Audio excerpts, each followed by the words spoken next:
tend to gripe and instead of going to the board, and the ones that go say that doesn't do any good anyway. So, but I really think that the public should be allowed to have input into the budget process.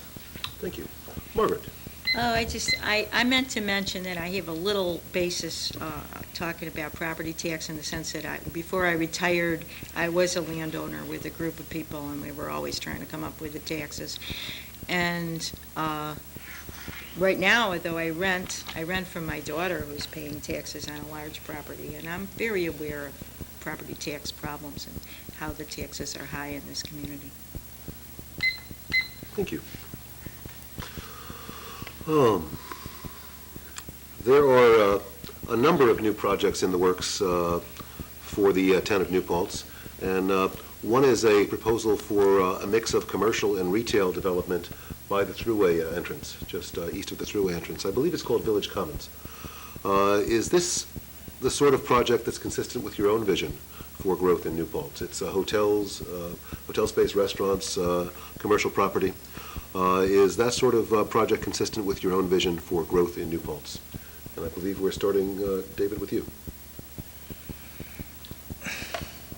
I have a little, I've heard about it at the town board meetings, and I've read a little on it, but I would like to study it more. I don't want anything that's going to destroy the character of New Paltz.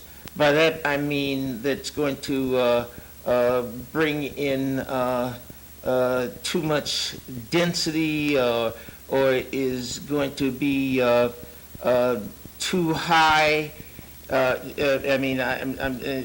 It's built too high, or will destroy, as I said, the cultural and historical character of the village as it is. So I would have to study that. I'm still in the process of deciding whether this meets the ecological, environmental needs and character and historical, cultural, and natural character of the town and village. Thank you. Margaret, there are a lot of new projects in the ranks, such as a mix of commercial and retail development slated for the area by the thruway exit.